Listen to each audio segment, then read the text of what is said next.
Bonjour à vous.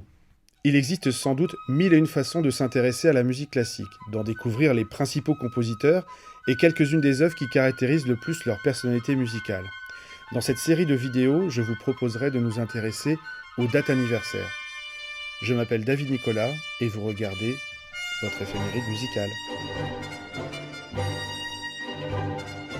En effet, chaque mois, ce sont plusieurs centaines de compositeurs dont on peut fêter l'anniversaire de la naissance. Et durant toute l'histoire de la musique, ce sont autant d'œuvres qui ont été créées chaque mois de chaque année. Pour ce mois de mars, j'ai retenu pour vous deux compositeurs célèbres dont on fête l'anniversaire de la naissance. Jean-Sébastien Bach et Maurice Ravel. Commençons donc avec Jean-Sébastien Bach, un des plus grands compositeurs de l'époque baroque. Alors l'époque baroque, on la situe en gros entre 1600 et 1750. 1600 correspond à peu de choses près à la date de composition des tout premiers opéras. Et 1750, c'est l'année de la mort de Jean-Sébastien Bach, justement. Bach est un musicien et compositeur allemand. Il naît le 21 mars 1685 au sein d'une famille où les métiers de facteur d'instruments et de musicien coulent pratiquement de source. Le jeune Bach montre très tôt des dispositions pour la musique. Il débutera sa carrière de musicien à l'âge de 18 ans.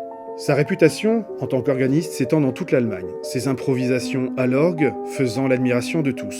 Toute sa vie, il sera d'ailleurs bien plus connu comme virtuose de l'orgue que comme compositeur. Il occupera successivement 5 postes de musicien et de compositeur, l'amenant à composer une des musiques les plus spirituelles et portant l'art du contrepoint à son apogée. En quelques mots, le contrepoint, c'est l'art de faire se superposer plusieurs lignes mélodiques. Composer une mélodie belle et inspirée n'est déjà pas donné à tout musicien. L'art et le génie de Bach est de réussir à faire se superposer 2, 3, 4 et même jusqu'à 6 lignes mélodiques différentes. Pour illustrer mon propos, je vous propose d'écouter un extrait du Concerto brandebourgeois numéro 2. Vous entendrez 4 instruments différents, une flûte à bec, un hautbois, une trompette et un violon qui vont dialoguer ensemble, mais également avec un orchestre à cordes. Ah, petite anecdote au passage, le premier mouvement de ce concerto brandebourgeois a été choisi pour figurer sur le disque The Golden Record qui a été fixé sur les 2 sondes Voyager qui ont été envoyés dans l'espace en 1977. Si une forme de vie extraterrestre intercepte une de ces sondes, elle pourra entendre du Bach, comme vous.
Vous allez entendre à présent la forme de contrepoint par excellence, la fugue.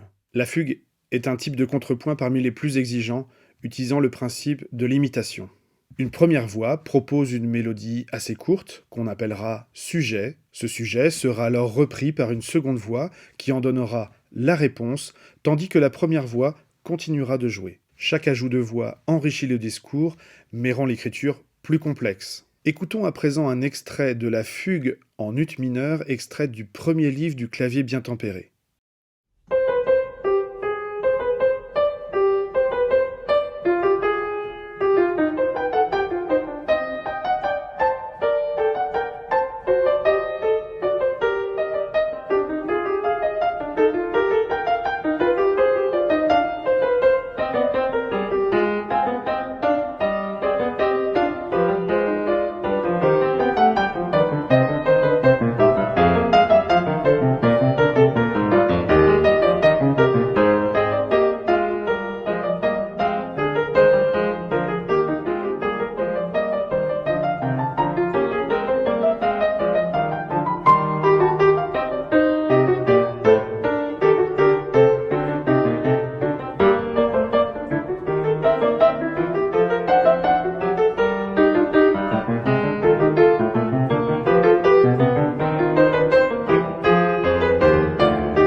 Mais n'allez pas croire que Bach utilise le contrepoint uniquement dans sa musique profane. Bien au contraire, on en trouve de très beaux exemples dans sa musique sacrée, et notamment dans son œuvre pour orgue, avec par exemple ses fantaisies écrites à partir de chorales luthériens.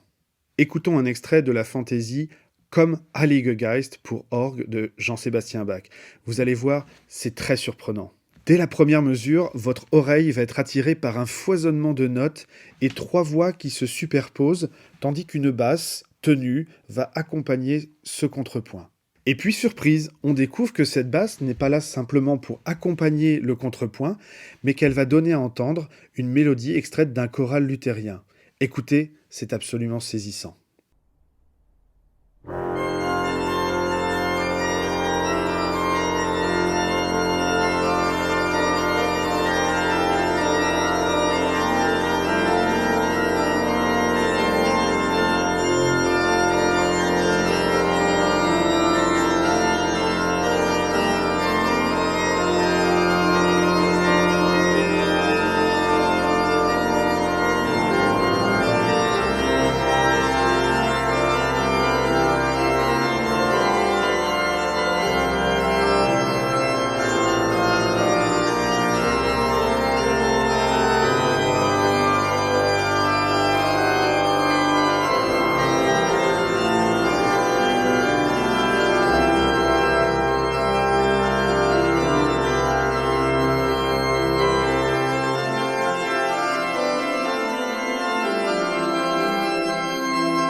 faut à présent que je vous parle des cantates sacrées de Jean-Sébastien Bach. Les cantates sacrées sont des œuvres dont la fonction liturgique est d'être chantées durant les offices religieux. Bach en a écrit plus de 200 pour les offices du dimanche. Ces œuvres suivent le texte de la liturgie et la musique tâche d'en souligner le sens. On y trouve des récitatifs, qui sont des pièces chantées par un ou plusieurs solistes et qui suivent les textes sacrés, des arias, qui sont des pièces chantées plus élaborées, dont la vocation est de commenter les scènes décrites durant les récitatifs, et des chœurs, dont les mélodies, issues de la réforme luthérienne, sont assez simples et suffisamment identifiables pour être reprises par l'assemblée des fidèles. Les passions de Jean-Sébastien Bach fonctionnent de la même façon que ces cantates, à la différence qu'elles sont données en marge des offices dominicaux durant le Vendredi Saint. Disposant de moyens supplémentaires pour l'occasion, ces œuvres magistrales sont plus longues, avec un effectif choral et orchestral plus important. Justement, je vous propose d'écouter ici un extrait du chœur d'introduction de la Passion selon saint Matthieu de Jean-Sébastien Bach. Vous entendrez ici 2 chœurs et 2 orchestres, et même un chœur d'enfants, ce qui en fait un effectif orchestral et choral tout à fait particulier.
Voilà, j'espère que ces quelques extraits de l'œuvre de Bach vous auront plu et vous auront permis de mieux appréhender les deux notions principales qui font partie intégrante de l'œuvre de Bach, la spiritualité et le contrepoint.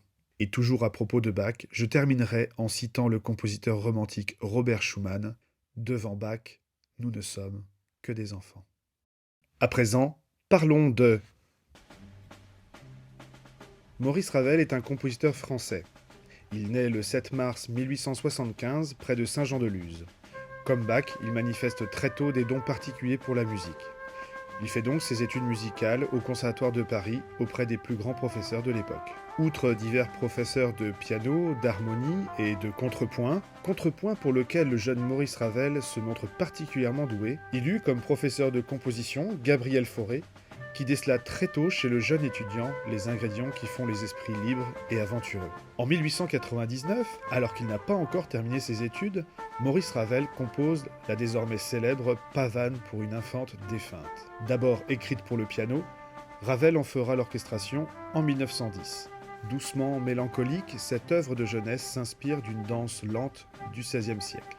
Je vous propose d'écouter un extrait de cette Pavane pour une infante défunte dans sa version orchestrée.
Composé d'après le recueil en prose d'Aloysius Bertrand, Gaspard de la Nuit est un triptyque pour piano composé par Ravel en 1908. Nécessitant autant de virtuosité que de sensibilité pour l'interprète, ce triptyque se place sans hésitation dans la liste des grandes œuvres pour piano de l'histoire de la musique.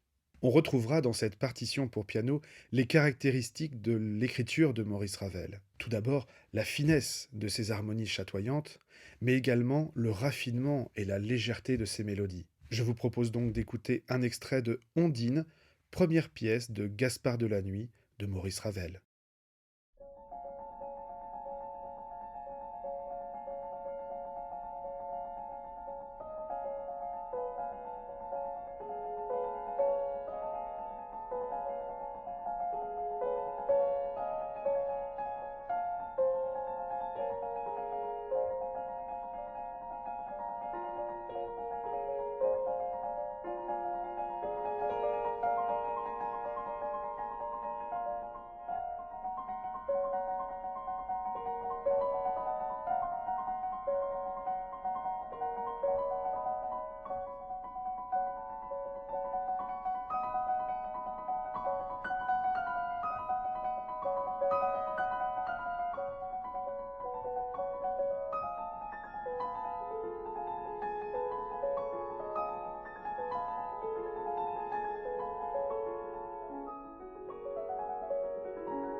Connaissant les talents d'orchestrateur de Maurice Ravel, on ne pourra que regretter qu'il ne fit pas d'orchestration de ce triptyque pour piano. Et puisque je vous en parle, c'est une autre caractéristique de Maurice Ravel, le génie de l'orchestration. Cette capacité à marier les timbres et à utiliser toutes les possibilités qu'offre chaque instrument de l'orchestre. Afin de vous en rendre pleinement compte, je ne peux que vous conseiller d'écouter la Rhapsodie espagnole, la valse, l'Enfant et les sortilèges, Mamerlois ou encore le tombeau de Couperin. Et bien entendu, les tableaux d'une exposition du compositeur russe Modeste Moussorgsky, œuvre pour piano que Ravel a orchestrée et qui s'est établie comme une référence éclipsant toutes les autres tentatives d'orchestration. Nous sommes presque arrivés au terme de ce premier éphéméride musical, aussi afin d'illustrer le talent et le génie de l'orchestration de Maurice Ravel, je souhaite vous faire écouter un extrait de la deuxième suite de Daphnis et Chloé.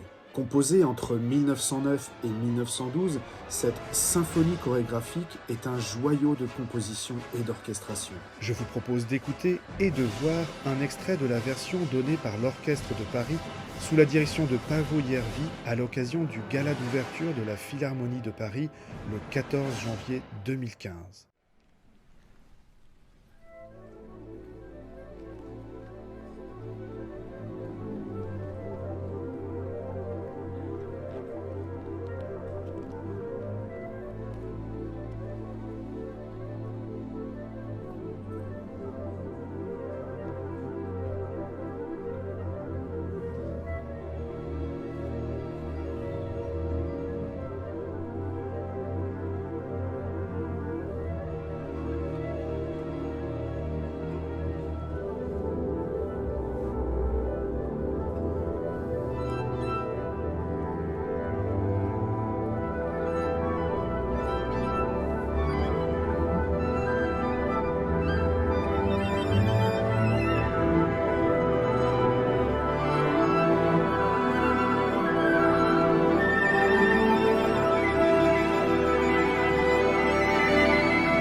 Et voilà, je vous remercie d'avoir suivi cette toute première éphéméride musicale qui m'aura permis de vous présenter deux célèbres compositeurs qu'en apparence tout semble opposer. Bach était un compositeur allemand de l'époque baroque, Maurice Ravel un compositeur français de l'époque moderne.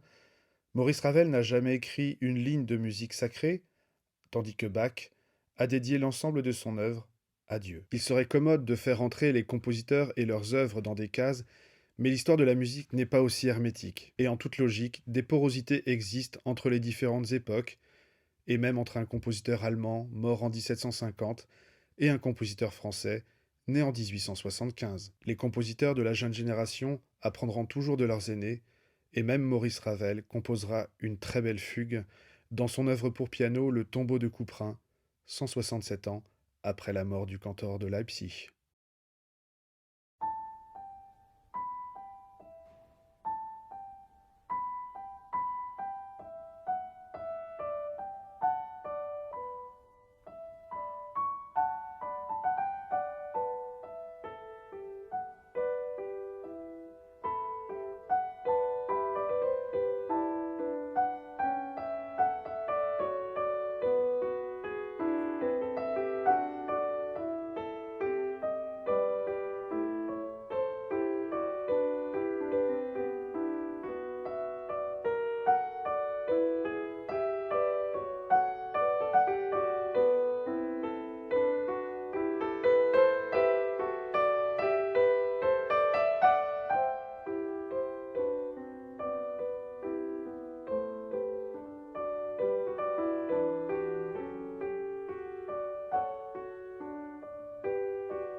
Voilà, j'espère que cette vidéo vous aura plu et qu'elle en appellera d'autres. Je vous dis donc à bientôt. Et comme le fait si bien chanter Charles Gounod dans son opéra Faust. Merci de ta chanson. Singulier personnage, nous ferez-vous l'honneur de trinquer avec nous volontiers.